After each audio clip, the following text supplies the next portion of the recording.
Hey everyone, welcome to Divya tech crusader. आज हम शुरू करने वाले हैं एक वेब सीरीज जिसमें हम आपको बताएंगे हर एक एपिसोड में एआई के बारे में। तो हम पूरा एआई का सिलेबस कवर करेंगे डिटेल्ड में अपने इस वेब सीरीज में। तो चलिए शुरू करते हैं इस वेब सीरीज का पहला एपिसोड, जो कि आधारित है हिस्ट्री ऑफ एआई के बारे में। ये टोटल जो वेब सीरीज है ये सब हिंदी में होने वाला है। So make sure you subscribe and press the bell icon so that you can get the notification of what I posted on the web series related to AI. तो अगर आप सब्सक्राइब और बेल आइकन दबाए रहेंगे तो आपको notification आता रहेगा हमारे इस वेब सीरीज के बारे में।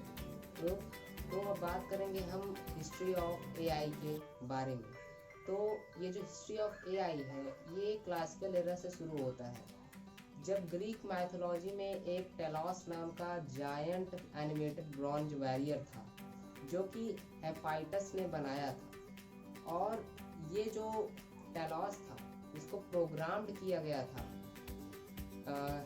आइलैंड ऑफ क्रीट को प्रोटेक्ट करने के लिए। मतलब एक आइलैंड ऑफ क्रीट था, उसको प्रोटेक्ट करने के लिए टेलॉस नाम का एक एनिमेटेड वॉरियर बनाया गया था, एक योद्धा बनाया गया था जो आइसलैंड ऑफ क्रीट को प्रोटेक्ट करता। और इस योद्धा को हेफाइस्टस ने बनाया था।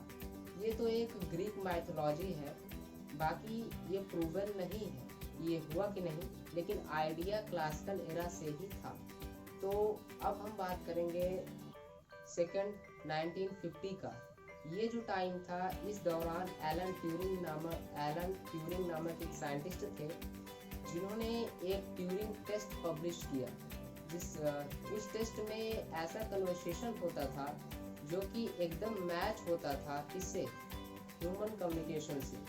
और उस टेस्ट को जो मशीन पास कर पाती थी उसे कहा जाता था कि ट्यूरिंग टेस्ट पास कर लिया है इस मशीन ने, और हाँ ये अब एआई की तरह काम कर सकता है। मतलब ये मशीन ह्यूमन ब्रेन की तरह थिंक कर सकता है, ये मशीन ह्यूमन ब्रेन से कंप्लीट कर सकता है, सोच सकता है, कर सकता है। लेकिन अनफॉर्चुनेटली अभी तक इस ट्यूरिंग टेस्ट को जिसे एलन ट्यूरिंग ने बनाया था, अभी तक कोई मशीन एआई की पास नहीं कर पाई है।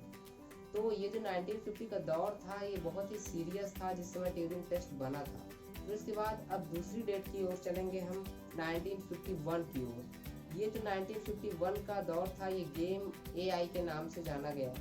इस दौरान क्रिस्टोफर स्ट्रैची जो कि एक वैज्ञानिक और प्रोफेसर थे, उन्होंने एक प्रोग्राम चेकर बनाया, मतलब चेकर प्रोग्राम बनाया।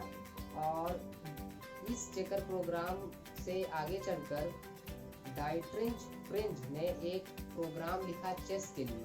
तो ये जो प्रोग्राम था इसका कोशिश ये था कि चेस खेल सके इस प्रोग्राम के द्वारा, और ये जो चेस हम खेलें इसका कुछ निर्णायक परिणाम भी निकले। मतलब कि ऐसा मशीन प्रोग्राम बनाया जो कि चेस खेल सके। लेकिन ये जो कोशिश थी ये पूरी तरह सफल नहीं हुई 1951 में। फिर आगे चल के 1956 में, जो कि बोला जाता है द बर्थ ऑफ एआई, इस समय जॉन मैकर्थी ने एक टर्म आर्टिफिशियल इंटेलिजेंस कॉइन किया, और इसी समय को 1956 को द बर्थ ऑफ एआई के नाम से जाना जाता है। और ये जो जॉन मैकर्थी ने आर्टिफिशियल इंटेलिजेंस का नाम जो दिया था ये डार्टमाउथ कॉन्फ्रेंस में दिया था, जो कि 1956 में हुआ था। अब बढ़ेंगे नेक्स्ट पीरियड की तरफ, जो कि 5th है। इस पीरियड में फर्स्ट एआई लैबोरेटरी बनी 1959 में। इस दौर में MIT के एआई लैब जो कि 1959 में इस्टेब्लिश हुआ था, उस पर रिसर्च चालू हुआ एआई के बारे में। तो ये पहला लैब था जिसमें एआई का रिसर्च हुआ। तो ये 1959 का दौर फर्स्ट एआई लैबोरेटरी के रूप में हमें दिखा।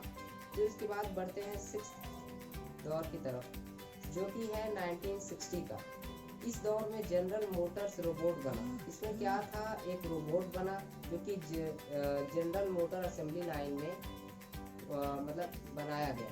तो ये जो मोटर था एक टाइप का एआई की तरह काम करता था। तो अब चलेंगे 1961 के दौर में।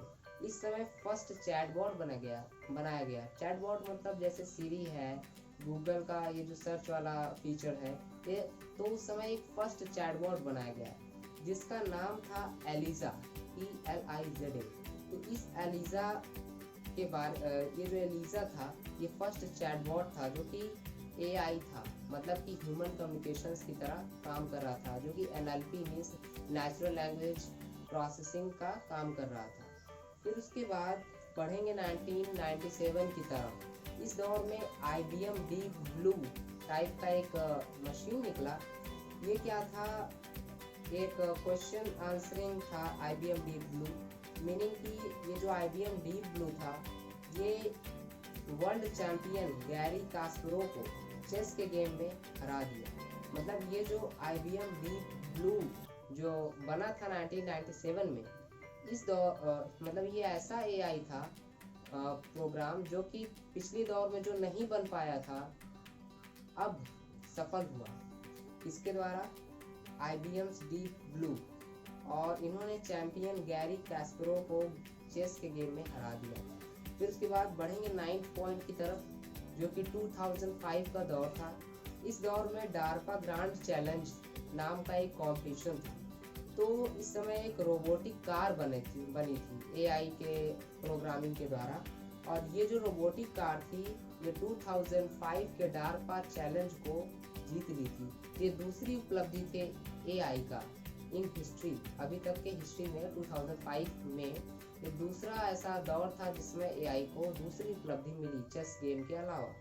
अब बढ़ेंगे 10th की तरफ, 10th पॉइंट तक, जो कि 2011 है।